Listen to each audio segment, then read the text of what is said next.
She had just lost everything. Her job, her reputation, her future. All because someone else's mistake was blamed on her.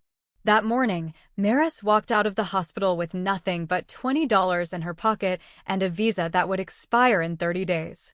Then she saw it. A wallet on the ground. Thick with cash. Black cards. The name of one of the richest men in Seoul. She could disappear with that money. Start over. No one would ever know. But instead, she walked into the tallest building in the city to return it. She had no idea that the man who dropped that wallet was Lee Yoo-jun, Korea's most dangerous mafia boss. And she definitely didn't know that returning his wallet would make her a target. Because his enemies don't care about honesty. They only care about destroying anything he values. And now he values her. Before I show you what happened when his rival gang came for her, I need you to do something important.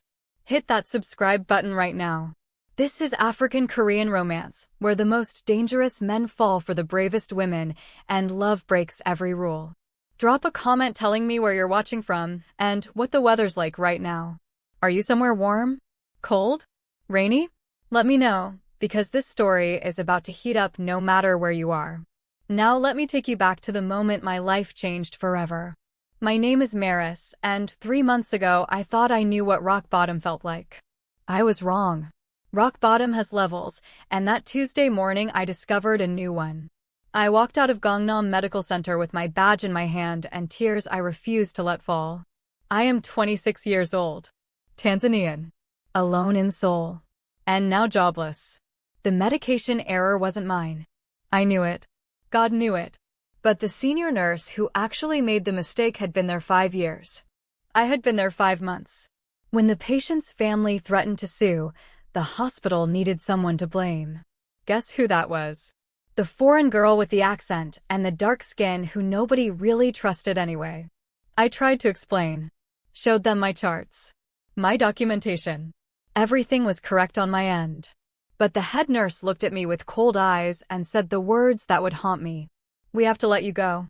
It's for the best. The best for who? I wanted to scream. But I just nodded. Took my things. Left. Outside, Seoul moved like it always did. Fast. Indifferent. Beautiful and cruel at the same time. I had $20 in my pocket. Rent was due in 4 days. My visa depended on employment. Without a job, I had 30 days before I became illegal. 30 days to find another position in a city that had just marked me as incompetent. I walked without knowing where I was going. My mind was too loud. My chest felt too tight. I kept replaying the moment. The accusation. The disbelief in their eyes when I defended myself. The way the other nurse looked away, guilty but silent. Nobody stood up for me. Nobody. That's when I saw the car. A sleek black sedan stopped at a red light ahead. Expensive. The kind of car that costs more than I would make in 5 years. The back door opened slightly and a man stepped out, phone pressed to his ear. Even from a distance, I could tell he was important. The way he stood. The sharpness of his suit. The impatience in his gestures. He was arguing with someone. His voice was low but intense. He slammed the car door and walked toward the building behind him without looking back. The car pulled away. And something small fell onto the sidewalk where he had been standing. I stopped walking. I stared at it. A wallet. Brown leather. Thick. My feet moved before my mind caught up. I bent down and picked it up. It was heavy. Expensive leather. The kind that smelled like money. I looked around. The man had already disappeared into the building. The car was gone.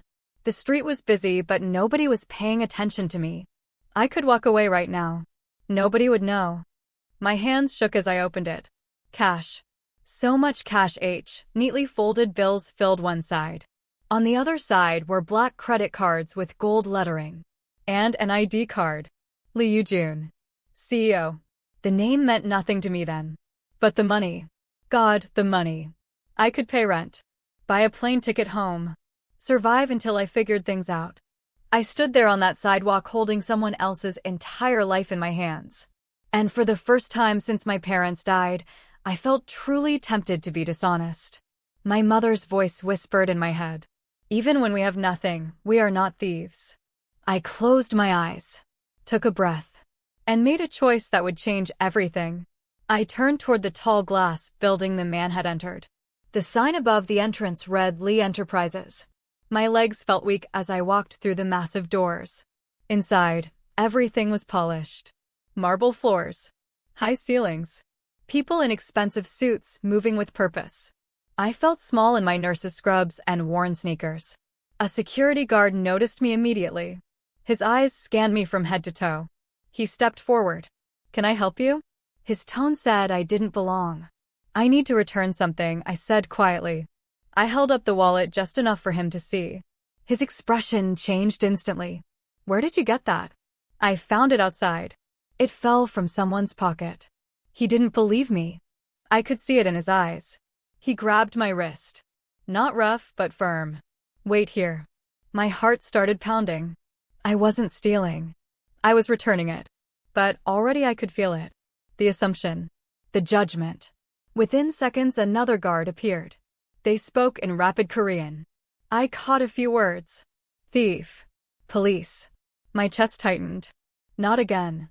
Please, not again. What Marris didn't know is that Lee Yoo-jun had been testing her. And she had just passed. One of the guards pulled out his phone.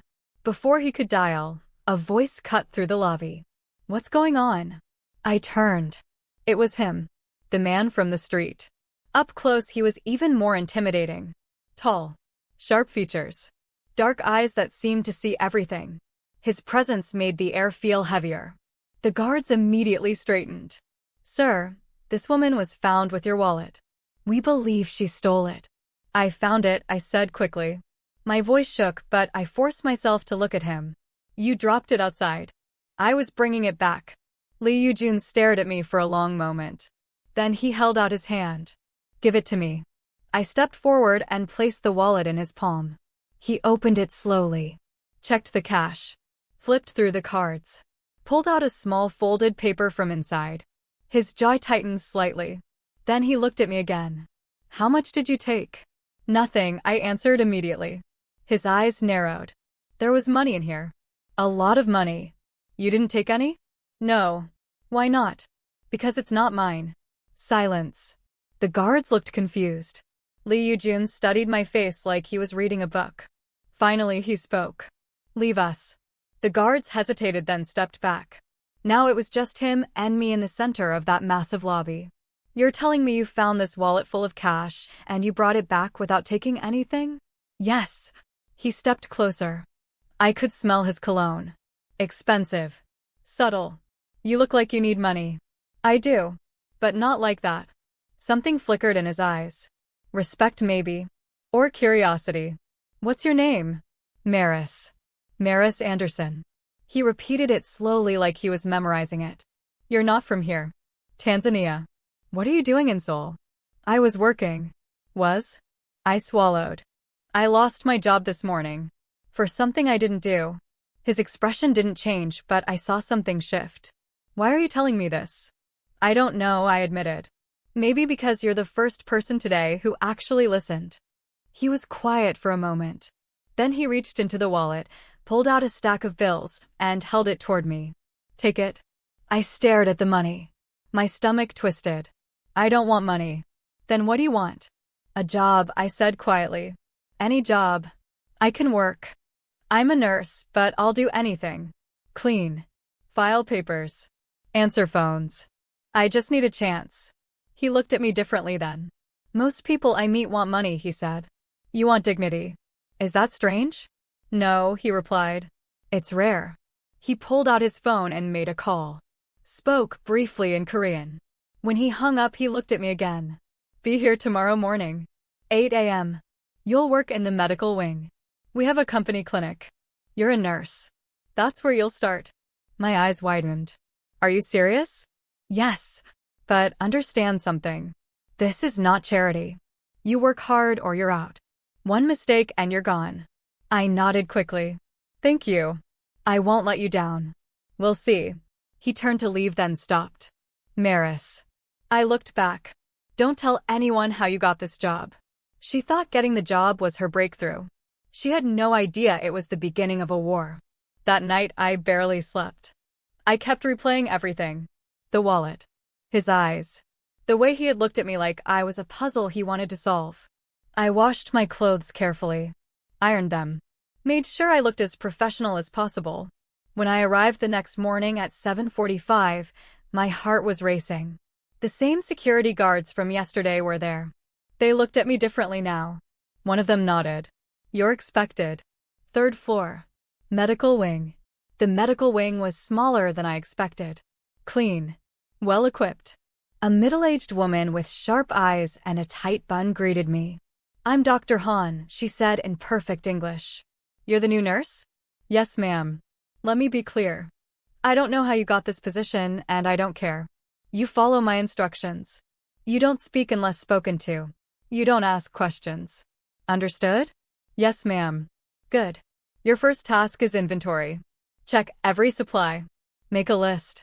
Report to me by lunch. The work was simple but tedious.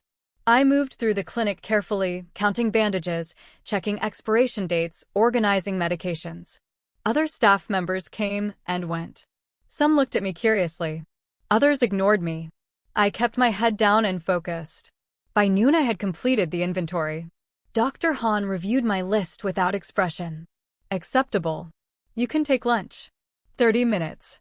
I didn't have money for the cafeteria, so I sat in a small break room with the sandwich I had made that morning. I was halfway through when two female staff members walked in. They stopped when they saw me. Oh, you're the new one. I nodded. Hi. They didn't smile. I'm Marris. We know, one of them said. Everyone knows. The girl who somehow got hired without an interview. Without credentials. Without anything. I have credentials, I said quietly. I'm a registered nurse. The other woman laughed. Sure. Look, whatever you did to get this job, just stay out of our way. And don't think you're special. The tone stung, but I didn't respond. They left. I finished my sandwich alone. The afternoon was quiet. I treated two employees. One had a headache.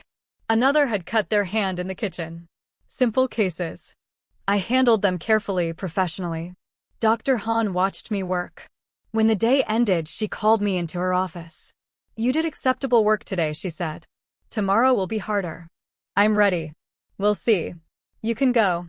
As I walked toward the elevator, I felt it again. That prickling sensation. Someone watching. I turned. At the end of the hallway, standing by a window, was Lee Yoo-jun. He was on his phone, but his eyes were on me. When our eyes met, he didn't look away. Neither did I. Something passed between us. Recognition, maybe. Or something heavier. Then the elevator doors opened and I stepped inside. That night, everything changed. I returned to my small apartment tired but hopeful. I had survived day one. I put my key in the lock and pushed the door open. The smell hit me first. Wrong. Everything was wrong. I flipped on the light. My stomach dropped. The apartment had been ransacked. Drawers pulled open. Clothes thrown everywhere. My mattress slashed. And on the wall, written in red paint, were two words. Leave now. Someone was watching her. Someone who wanted her gone. And they were just getting started. My hands shook as I called the police. They came. Took photos. Asked questions. Did you have any enemies? Anyone who would want to hurt you? I don't know anyone here, I whispered. The officer looked skeptical. This looks personal. Maybe you upset someone. They left after an hour. Gave me a report number. Said they would investigate. I knew they wouldn't. I couldn't stay there. I packed what little I had left into a bag and walked out. I had nowhere to go. It was almost midnight. The streets were quieter now. Colder. I was trying to decide what to do when a black car pulled up beside me. The window rolled down. Get in. It was him. Lee Yoo-jun. I stared. How did you know where I was? Get in, Marris. Now. Something in his voice made me obey. I slid into the back seat. The car started moving immediately. Your apartment was destroyed, he said. It wasn't a question. How do you know? I know everything that happens to people under my protection. I'm not under your protection. Yes, he said firmly. You are.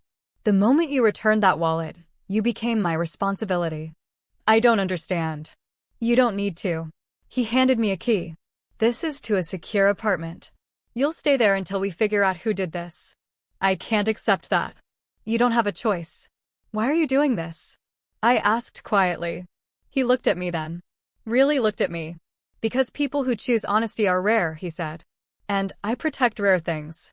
The apartment is small but clean. Safe. He walked me to the door. Lock it. Don't open for anyone but me. How will I know it's you? I'll call first. He turned to leave. Mr. Lee. He stopped. Thank you. He nodded once. Then he was gone. The next morning I went to work like nothing had happened.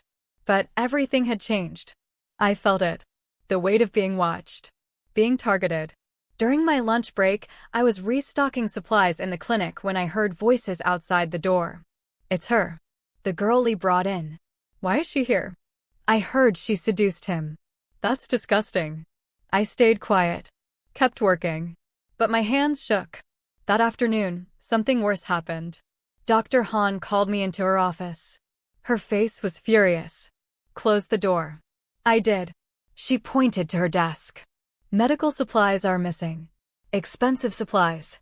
And your fingerprints are all over the storage room. I do inventory every day, I said carefully. Of course my fingerprints are there. Don't play games with me, she snapped. 20,000 won worth of medication is gone. I didn't take anything. Then how do you explain this? She opened her drawer and pulled out a small box. Inside were syringes. Controlled medication. And attached to the box was a sticky note with my handwriting. My heart stopped. I didn't write that. You didn't? She held up the note. This is your handwriting, isn't it? It looks like mine, but I never wrote that. Someone is framing me. Dr. Han's eyes went cold. Security. No. Please. You have to believe me. But Lee Yoo-jun doesn't forgive people who hurt what's his. And Marris had just become his. The door opened. But it wasn't security. It was him. Lee Yoo-jun walked in like he owned the building. He did. Dr. Han stood immediately. Sir. I didn't call you. I called myself, he said calmly. What's the problem? She explained quickly. The missing supplies. The note. My apparent guilt. He listened without expression. Then he turned to me. Did you take the medication? No, sir. Do you know who did? No, sir. But someone wants it to look like I did. He walked to the desk. Picked up the note. Studied it. Then he looked at Dr. Han. Check the security footage. But sir. Check it. Now. She hesitated, then made a call. Within minutes, a guard arrived with a laptop. They pulled up footage from the storage room. We watched in silence. There I was, doing inventory. Normal work. Then the footage jumped forward. A figure entered. Wearing a medical coat. Face partially hidden. They went straight to the controlled medication cabinet. Opened it with a key. Took several boxes. And then, carefully, they took something from their pocket. A sticky note. They pressed it onto one box and placed it in a drawer. The figure turned slightly. Just enough. It was one of the nurses. The same woman who had mocked me in the break room. The room went silent. Dr. Han's face went pale. I think we're done here, Lee Yoo-jun said quietly. Dr. Han nodded quickly. Yes, sir. Marris, I apologize. You're free to go. As I walked out, Lee Yoo-jun followed. In the hallway, he stopped me. Are you okay? I nodded. Thank you. This is the second time you've saved me. Don't thank me yet, he said. This isn't over. What do you mean? Someone is trying very hard to destroy you. And they're not going to stop. Why? Why would anyone care about me? Because, he said, stepping closer, you matter to me. And my enemies know it. His words hit me like a punch. I barely know you. That doesn't change what I just said. I swallowed hard. Who are you really? He smiled slightly. Someone you should probably stay away from. But you won't, will you? I don't know. Good, he said. Because I'm not letting you go. The person who framed her was just a pawn. The real enemy was still hiding. And they were getting closer. That evening, Lee Yoo-jun took me to his office. It was massive. Floor-to-ceiling windows overlooking Seoul. Everything was sleek. Powerful. He poured 2 glasses of whiskey and handed me one. I don't drink. Tonight you do. I took a sip. It burned. He sat across from me. We need to talk about what's really happening here. I'm listening. My name carries weight in this city, he began. Some of that weight is legal. Most of it isn't. What does that mean? It means I run things that operate outside the law. Protection. Information. Control. People call it organized crime. I call it business. My chest tightened. You're telling me you're a criminal. I'm telling you I'm powerful. And power makes enemies. One enemy in particular. His name is Park Min-suk. He runs a rival organization. We've been at war for years. Territory. Resources. Respect. He wants what I have. And now he wants to hurt me. What does that have to do with me? Everything, he said. You returned my wallet. Word got out. People started talking. The honest girl. The one Lee Yoo-jun protected. Min-suk saw an opportunity. If he can destroy you, he proves I'm weak. If he can hurt you, he hurts me. You need to let me go, I said quietly. Fire me. Pretend you don't know me. Then you'll be safe. He leaned forward. His eyes locked on mine. I don't abandon people under my protection. And Marris, whether you accept it or not, you are mine to protect. Those words. Mine. They should have scared me. Instead, they made my heart race. This is insane, I whispered. Yes, but it's real. And I need you to trust me. Why should I? Because I've never lied to you. And I'm not starting now. Silence filled the space between us. Finally, I asked the question I was afraid to hear the answer to. What happens now? Now, he said, I keep you close. And I make sure Min-suk knows that touching you means war. She was falling for the most dangerous man in Seoul. And he was about to show her exactly how dangerous he could be. The next few days were strange. I went to work. Did my job. But everything felt different. Lee Yoo-jun was always nearby. Not obviously. But I would see him. In hallways. Through windows. His presence was constant. Protective. Possessive. The staff noticed. Whispers followed me everywhere. She thinks she's special. He's just using her. It won't last. I tried to ignore them. But at night, alone in the apartment he had given me, I wondered if they were right. Then one evening, everything escalated. I was walking to the subway after work when I felt it. That sensation of being followed. I walked faster. The footsteps behind me matched my pace. My heart started pounding. I turned a corner. The street was empty. Suddenly, hands grabbed me from behind. One covered my mouth. The other wrapped around my waist. I tried to scream, but the sound was muffled. I was dragged backward into an alley. There were 3 of them. Masked. One held me while the others stood watch. The one holding me leaned close. His breath smelled like cigarettes. Tell Lee Yoo-jun that Park Min-suk sends his regards. And tell him if he wants you back in one piece, he needs to stay out of it. I bit down hard on the hand covering my mouth. He yelled and loosened his grip. I screamed. Loud. As loud as I could. They panicked. One of them raised his hand to hit me. But before he could, a voice cut through the alley.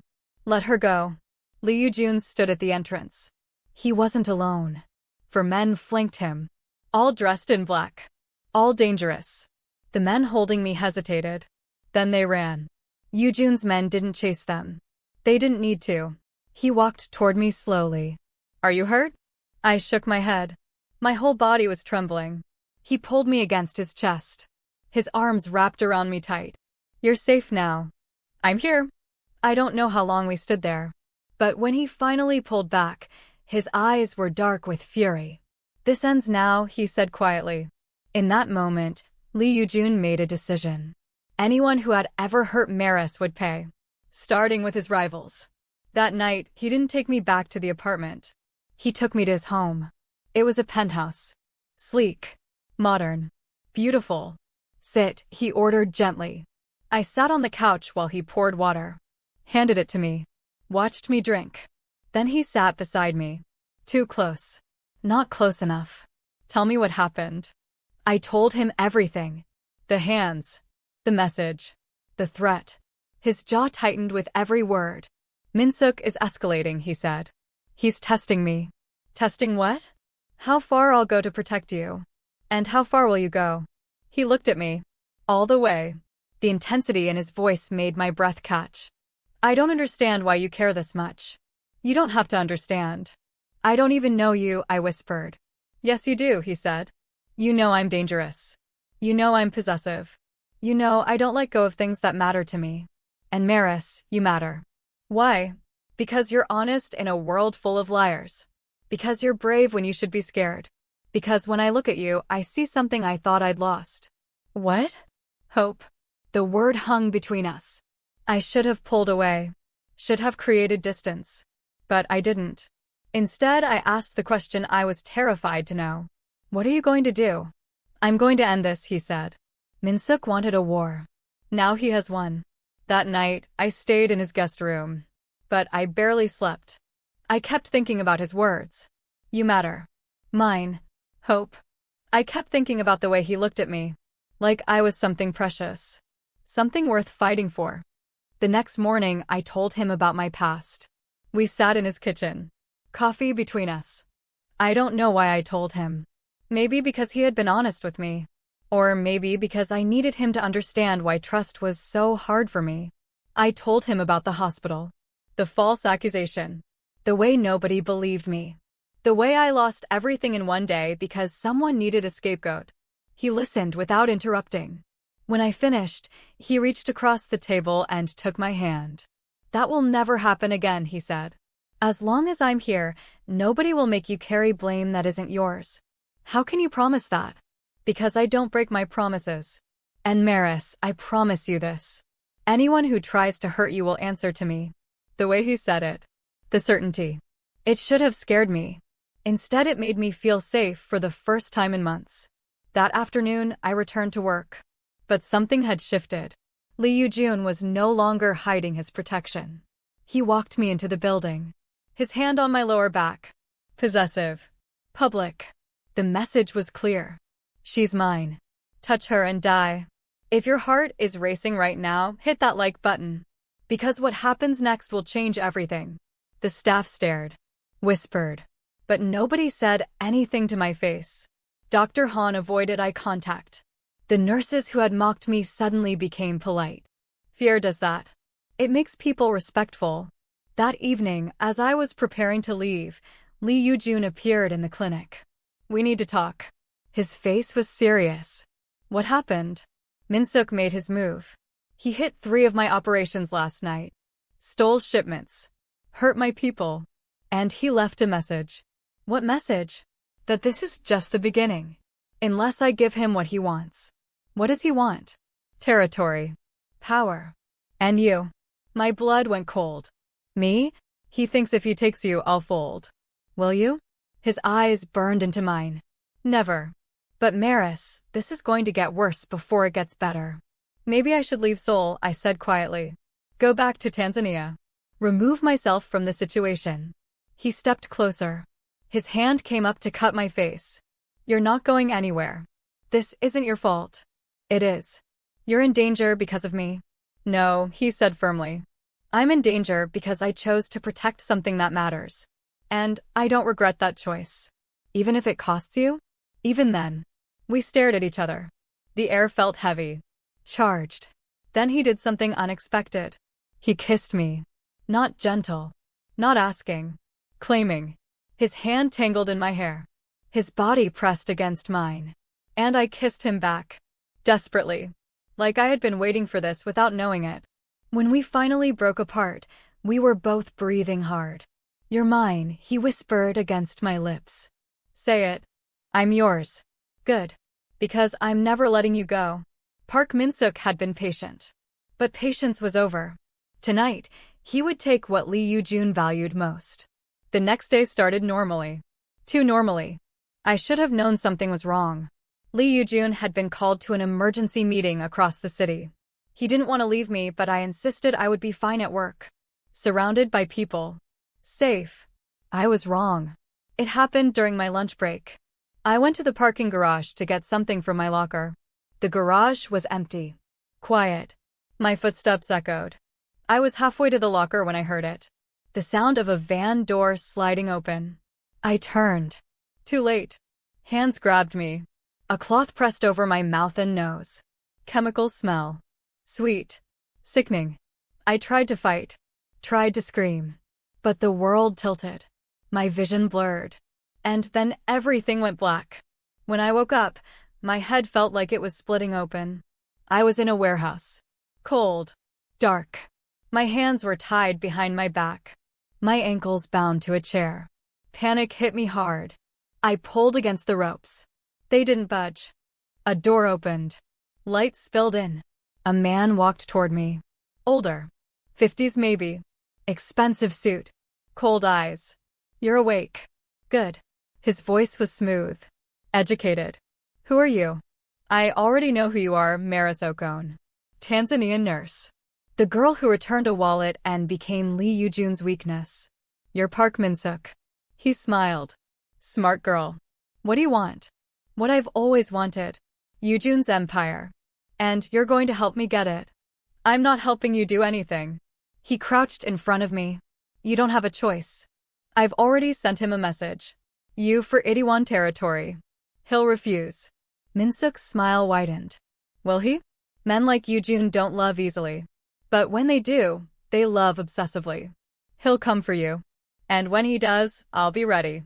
You're going to start a war. The war already started, he said. You're just the battleground. She thought honesty would keep her safe. But sometimes honesty puts you right in the line of fire. Hours passed. Maybe. I couldn't tell.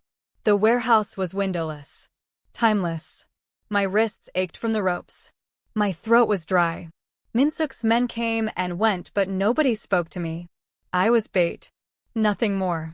Then I heard it. Gunfire. Distant but unmistakable. Shouting. The warehouse erupted into chaos. Min-suk's men grabbed weapons. Took positions. Someone kicked open the door. And Lee Yoo-jun walked in like death itself. He wasn't alone. A dozen men flanked him. Armed. Dangerous. But it was Yoo-jun who commanded the space. His eyes scanned the warehouse until they found me. Relief flashed across his face for half a second. Then fury replaced it. Let her go, he said calmly. His voice carried. Min-suk stepped out from behind a pillar. Holding a gun. Pointed at me. You came. I told you I would. Give me Itaewon. Give me her. No. Min-suk pressed the gun against my temple. I didn't flinch. I kept my eyes on Yoo-jun. He looked at me.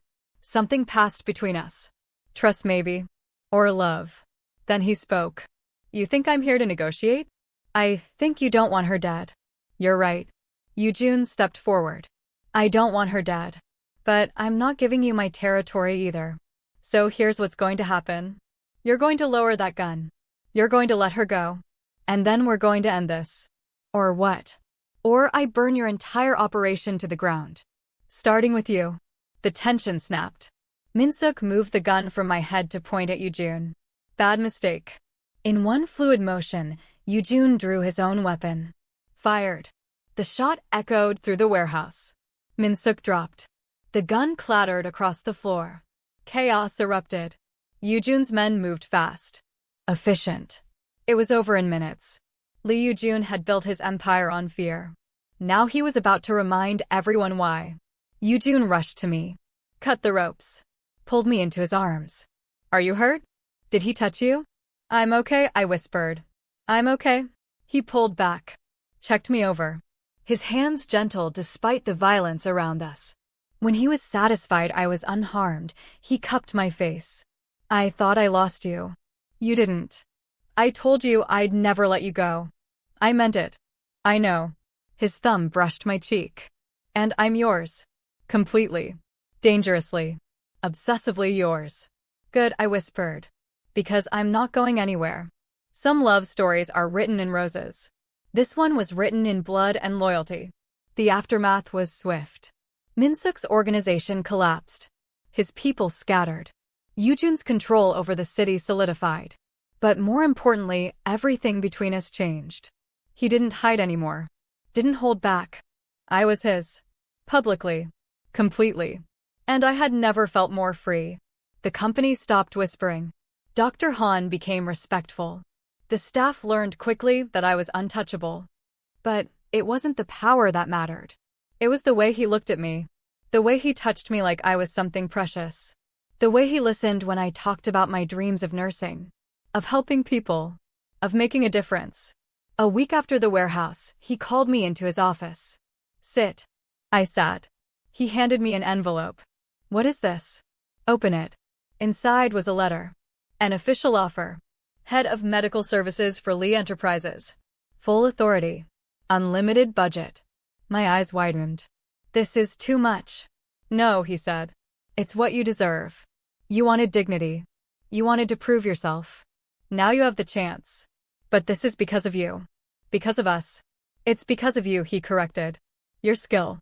Your compassion. Your strength. I'm just giving you the platform. Tears filled my eyes. Thank you. He pulled me close. You saved me, Marris. The day you returned that wallet, you saved me. From what? From being a man who only knew how to take. You showed me what it means to give. To trust. To love. That night, we stood on his balcony overlooking Seoul. The city glowed beneath us. Beautiful and dangerous. Like him. Like us. Are you scared? He asked quietly. Of you? Never. Of this? Sometimes. Me too, he admitted. Why? Because I've never had something worth losing before. Now I do. He turned me to face him. His hands framed my face. I love you, Marris Anderson. I love you in a way that's probably not healthy. In a way that makes me dangerous. In a way that means I will destroy anyone who tries to hurt you. I love you too, I whispered. Even though you're dangerous.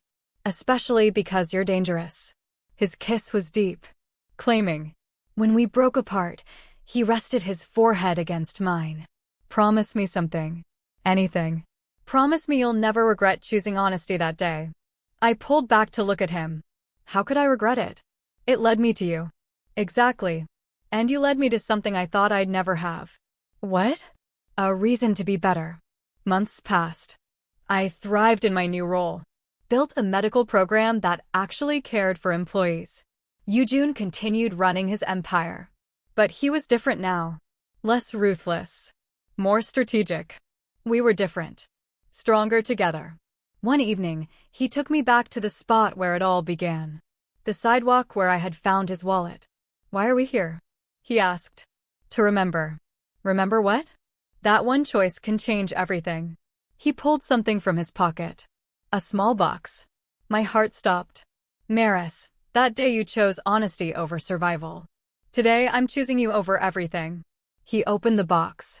Inside was a ring. Simple. Beautiful. Perfect. I'm asking you to choose me. To choose this life. To choose us. Even though it's complicated. Even though it's dangerous. Even though nothing about us makes sense on paper. Tears streamed down my face. Yes, I whispered. Yes. 1,000 times yes. He slid the ring onto my finger. Kiss me under the lights of Seoul. And in that moment, I understood something important. I had been afraid for so long. Afraid of being blamed. Afraid of being alone. Afraid of not being enough. But standing there with him, I realized I wasn't afraid anymore. Because I had chosen honesty when it would have been easier to steal. And that choice had led me to love. To protection. To home. Some people would say I was crazy. That loving a dangerous man was foolish. That accepting his world was wrong. But they didn't understand. Lee Yoojun had given me something nobody else ever had. He had given me trust. He had believed me when nobody else did. He had protected me when I had nobody. And he had loved me not despite my honesty but because of it. That was worth fighting for. Worth risking for. Worth everything. And that's how Marris went from a fired nurse with nothing to the woman who stood beside Korea's most dangerous man. She chose honesty when the world expected her to steal. She chose courage when everyone told her to run. And she chose love when fear told her to walk away. If this story moved you, hit that like button right now. Drop a comment and tell me your favorite moment. Was it when she returned the wallet? When he protected her? Or when she refused to run? And subscribe to African Korean Romance for more stories where dangerous men meet fearless women and love conquers everything. Thank you for being here. From wherever you are in this beautiful world, I'm sending you love. Until the next story, remember sometimes the most dangerous choice is the one that sets you free.